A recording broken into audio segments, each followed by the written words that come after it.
Hello everyone. Today we are going to speak about our lecture concerning our lecture, the problem of equivalence in translation. Uh, Equivalence and translation. Equivalence is one of the common principles of translation, or one of the common principle of translation is that the translated text should be equivalent to the source text. But the term equivalent is vague. Equivalent in what? In meaning or form? What meaning should be adopted as a basis of transnational equivalence? What aspects of form are relevant to equivalence? Here we have, maybe I will ask you an exam. Define to me equivalence. What equivalence should be adopted? Okay. Or I can ask you, what is the meaning, the term of equivalent? Okay, is it clear or mysterious or vague or ambiguous, just like that? Here we have vague, that's mean mysterious. Okay, so here we have equivalence and translation. One of the common principles of translation is that the translated text should be equivalent to the source text. Okay, we have two languages. We have the source and we have the target text. Okay, we have the source language and we have the target language. But the term equivalent is vague. That's mean vague here, that's mean mysterious or ambiguous. Okay, it's not clear. Equivalent in what? Should be, okay, in meaning or form. Equivalent in the meaning or in the form, how to form. That's mean form of word formation, how to make that a word. Okay, as you know, word formation can be divided to many kinds. Acronym, okay, you have take it. Acronym or compound words, okay, or abbreviation or clipping, as you know, word formation. What meaning should be adopted as the basis of a transnational equivalence? What aspect of form are relevant to equivalence? Okay, so you have to know about that. One of the oldest dichotomies in transnational equivalence is between literal and non-literal translation. We have two kinds of translation. We can say literal translation and non-literal. Thus, Sadiq is speaking of translation methods followed by ancient Arab translators says that they are of two types. The method practiced by Yohanna bin al-Badri and Ibn al-Naima al-Humus, which is based on replacing single words to create the source language by their equivalents in Arabic. The target language, okay, so we have the source language and we have the target language. He comments on the method saying that it is bad because sometimes the exact equivalent of the Greek words are not available in Arabic. Okay, so equivalent maybe is not because the different of the culture, okay, different of the words is not available. The second method is followed by Hanyan ibn Ashaq by Al-Jawahiri and others. This method is consist in rendering meaning. That's producing the meaning of the sentence by a sentence, having the same meaning in the other language. He adds this method is better by okay, the scholar Hassan in 1966. That the page here we have 19 to 20. Okay, so we have here the tendency or the importance to divide equivalent into either word by word translation. That's called literal meaning, okay, or literal translation, word by word. or meaning translation is found in writing, okay? Writing or translation, theorist in the West, by Mr. Okay, the scholar is called Catford in 1965, proposes 5 degrees of literal translation bound to 5 linguistic units in which a morpheme may be replaced by a morpheme, a word by a word, a phrase by a phrase, clause by a clause, or a sentence by a sentence.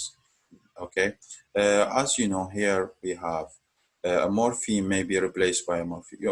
Morpheme, the smallest unit of the meaning. Okay, according to linguistics, what's the definition of morpheme? The smallest unit of the meaning, or the smallest segment or part of the meaning, or word by word replace word by word, or replace phrase by phrase, or clause by clause, or a sentence by sentence. The following example illustrates the 5 types we have here. Two men, both men. That's me, Rajulan. Doctor, female. We have a doctor, male and female. If doctor, female, is called tabiba, okay? Here we have doctor, tabib, or tabiba. You can know from the morpheme. If she female, that's called طبيبة in Arabic طبيبة. morpheme. طبعا عندنا احنا اكو خلط يعني بالنسبة للطبيب او الطبيبة او الدكتور، يعني احنا باللغة العربية الطبيب اللي هو بالمستشفى، الطبيب اللي حصل على شهادة البكالوريوس مثلا، هو ناس يقولوا له دكتور. طبعا هي صح، مو صحيح انه تقول له دكتور، لانه هو ما ماخذ شهاده البي اتش دي، يعني ما ماخذ شهاده الدكتوراه. هو شنو؟ عنده بكالوريوس بالطبيه، باتشلر ميديسن. ممكن تقول له طبيب، هو الاصح انه تقول له طبيب. هنا عندنا مثلا المصطلح اللي عندنا دكتور فيميل، اللي هي مورفيم. اوكي، here يعني female or male, that's mean using for a woman female. that's طبيبة. we have تأنيث الساكنة اللي هم اختصاص اللغة العربية، بعد أعرف هذا المجال. okay, so we know from the context. okay, نعرفها من خلال السياق. Number 2, the boy filled the cup with the water. The boy filled the cup with the water. word. الولد ملأ القدح. يعني الولد يصير القدح. قدح شنو؟ قدح الماء. اوكي، فالترجمة تكون الولد ملأ القدح بالماء. اوكي، هاي الترجمة يسموها word، كلمة بكلمة. اوكي، شوف الترجمة اللي هي الفريز، العبارة. The man fell ill. الرجل سقط مريضا. هاي ترجمة العبارة. اوكي، شوف الترجمة اللي كلوز العبارة. طبعا الفريز هي عبارة، وايضا الكلوز كذلك العبارة. الكلوز طبعا هنا تحتوي، الفريز هنا تحتوي على فاعل وفعل، هنا الصفة. اوكي، هنا الكلوز شوفوها. while she was crossing the street she saw the car coming. انه بينما هي كانت تعبر الشارع رأت سيارة قادمة. هذه العبارة. اوكي، بينما كانت تعبر، بينما while she was crossing كانت تعبر the street الشارع، رأت يعني ما تكررها مرة ثانية، هي رأت، فشو تكون هنا؟ رأت سيارة قادمة. هاي الكلوز. اوكي، نشوف اللي بعدها. اوكي، number 5, I look at the green field extending as far as the eye could see no one. The field seemed deserted. نظرت إلى الحقول، يعني I looked at the garden field extended. نظرت إلى الحقول ممتدة، extended ممتدة إلى أقصى as far as، أقصى بين as far as the eye could see، إلى أقصى حدود البصر. okay. العين التي تبصر. I saw no one. لم أرى أحد. لم أرى I saw no one. or you can say I don't see anyone. ممكن، بس هنا استخدامك بالماضي. I didn't see anyone, or you can say I saw no one. The fields طبعا هاي من سأستخدمها تبديل جملة في جملة. The fields seem deserted. لقد بدأت الحقول مهجورة أو تبدو الحقول مهجورة. Okay. We have here the English translation. Number one, attempts to translate the dual. That's mean dual. That's dual, making dual the same meaning. Okay, morpheme in Arabic by attaching English word man and to translate it the feminine gender. The two men we say طبعا الرجلان هاي الرجلان الكلمة الرجل. Okay, translated to on the feminine gender for me morphe sorry in the grammatical explanation female. عرفنا أنه جنس الأنثى الطبيبة من خلال الفيميل. Okay, this is the usual way followed by or followed in the translation. هاي هي الطريقة اللي عادية المتبعة في الترجمة. There is a more compact method. For example, the driver. You can hear the suffix er. This is the suffix, you know. Suffix addition at here we have at the end of this word. In English is equated from the infix in Arabic, J in Arabic.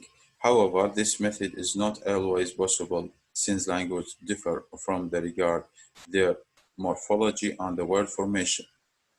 You know, for example, this word we have a driver.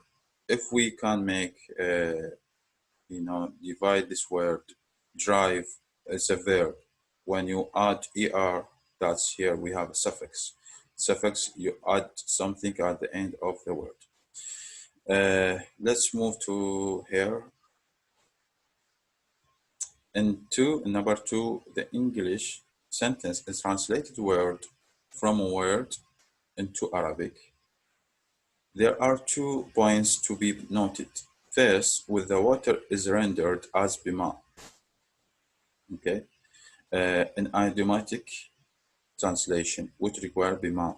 Secondly, the definite article in English appears as a separate word in Arabic is usually written a morpheme prefixed to word. That's mean here prefix بما you add باء حرف الباء قبل الماء. اوكي هاي اضافه اللواحق والسوابق اللي تكون في بدايه البادئه واللاحقه. اوكي هاي ممكن تستخدم باللغه الانجليزيه وممكن باللغه العربيه لكن تختلف حسب القواعد اللغه العربيه واللغه الانجليزيه. اوكي Example number 3 illustrated a phrase by phrase translation. The English طبعا هاي توضح اللي هي ترجمة العبارة بالعبارة أو phrase by phrase. The English sentence has 3 phrases. Noun phrase the man.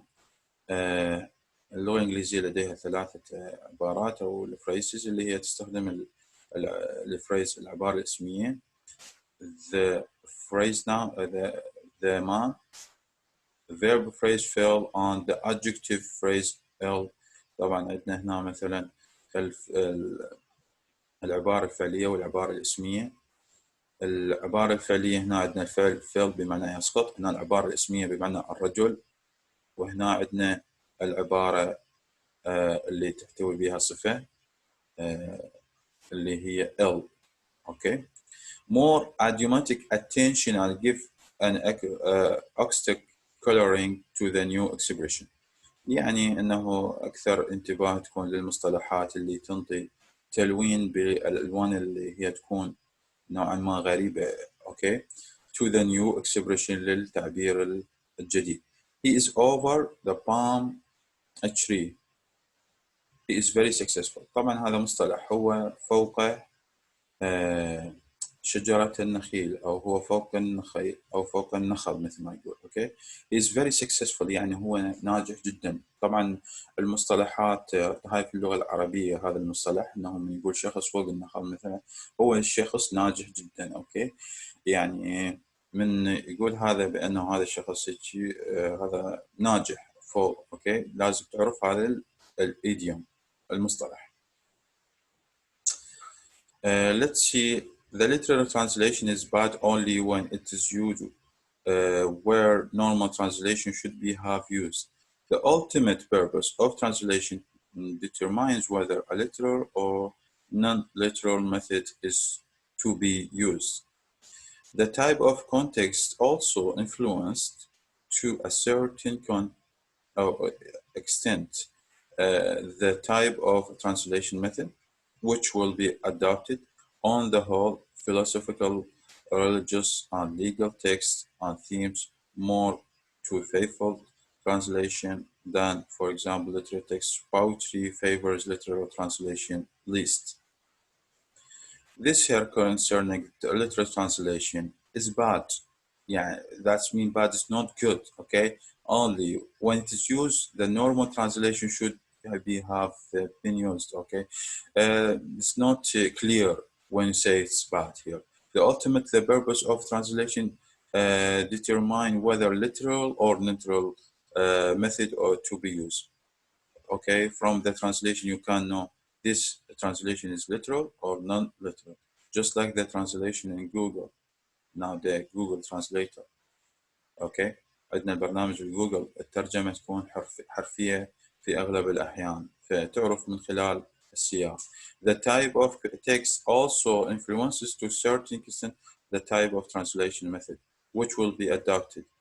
On the whole, philosophical, religious, and legal text, we have many kinds of translation. We have philosophical translation, we have religious and legal text, okay, and themselves more to faithful translation.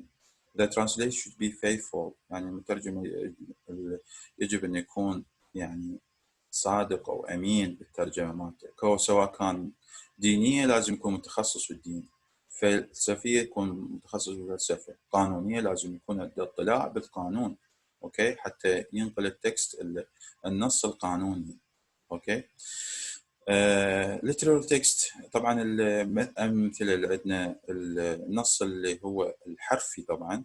poetry favors literal، طبعا الشعر هو يفضل أو يحبذ نقل الترجمة الحرفية لأنه الشعر، أوكي. Non-literal translation or dynamic translation is the opposite of literal translation. الترجمة الغير حرفية هي دائما تكون ترجمة أو الترجمة الحركية دائما تكون عكس أو ضد الترجمة الحرفية. Unlike literal translation, non-literal translation is usually viewed with the favor, okay, with the favor, yeah, but non-literal translation is like literal. The basis of no literal translation is assumed to be functional equivalence determined by meaning. Literal translation is assumed, that means suggested to be functional equivalence determined by meaning. You can't recognize it and determine it by its meaning. Meaning, however, is not a precise star, okay, for the sake of translation equivalence. A distinction should be drawn between the levels of meaning and semantic level and pragmatic level. Here we have the distinction. It should be drawn between two levels of meaning. The semantic you have to focus should to see the semantic level and the pragmatic level. The semantic level of meaning, which is the traditional type studied by philosophical and linguists until the second half of century. Here the semantic level of meaning, which is traditional type, is studied by the philosophers and linguists. Okay, that's mean here philosophers who invented the philosophy, just like Aristotle, okay, Platon, okay, Plato is called in English, Plato or Aristotle, okay, Aristotle يعني, until the second half of the century consists of reference and sense. وتتألف من الريفرنس اللي هو المحتوى أو المصدر، أوكي، and sense والمنطق، أوكي. Two texts are said to have the same أو الحاسة، طبعا المنطق أو الحاسة. The texts are said to have the same meaning if they refer to the same person. النصوص نصين قيل أن تحتوي على نفس المعنى if they refer to the same person or object. Predicates have the same sense. Thus the active and the passive said have the same meaning.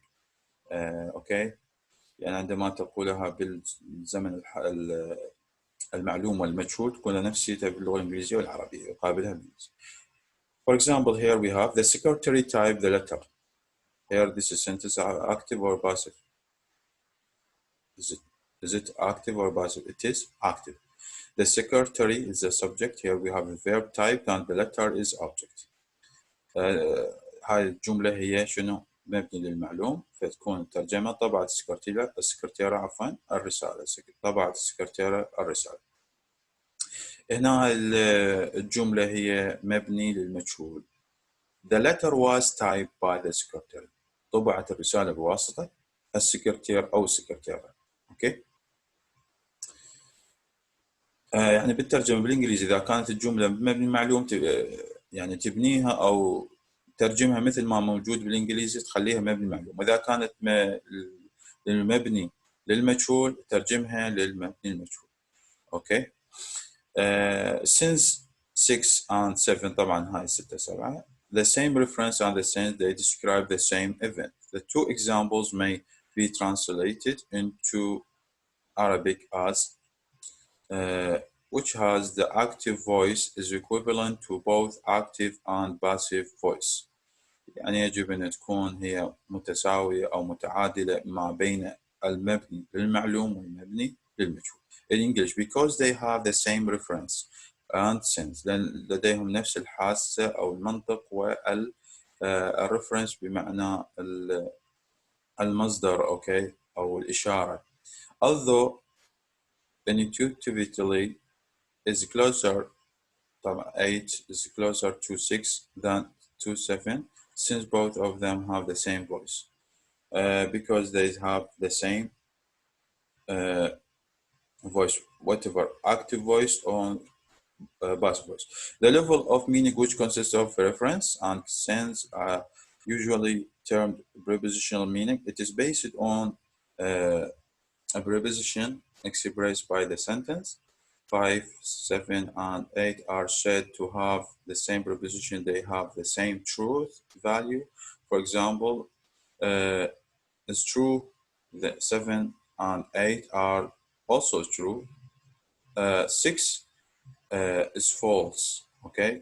And 7 and 8 are also false. Other examples which have different structure may express the same preposition, subject plus verb, indirect object and direct object, subject plus verb, object and adverbial, illustrated by the following examples. I gave Ali the book, subject plus verb plus indirect object and direct object. Here we have I gave the book to Ali, subject plus verb plus object and adverbial preposition. These two sentences are said to have the same preposition meaning since they have the same truth value, similar in Arabic. 11 next, okay, and 12 have the same proportional meaning. مثل ما تشوف هنا I gave Ali the book. أعطيت عليا الكتاب. طبعا هاي الجملة تتكون من فاعل وفعل ومفعولين، مفعول به غير مباشر ومفعول به مباشر. أعطيت عليا، أعطيت منه أنا طبعا. عليا اللي هو المفعول به الغير مباشر، طبعا هاي بالنسبة للغة الإنجليزية، والكتاب اللي هو المباشر.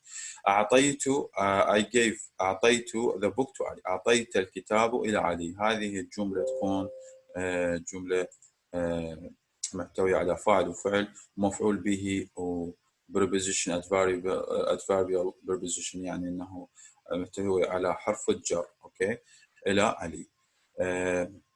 Be safe and stay at home. Your lecture is done by Mr. مشتاق الديوان. محاضرتكم تمت من قبل الأستاذ مشتاق الديوان. وأتمنى لكم أوقات سعيدة ومثمرة. وإذا لديكم أي سؤال don't be hesitate to ask. لا تكن متردد أن تسأل. Thank you again.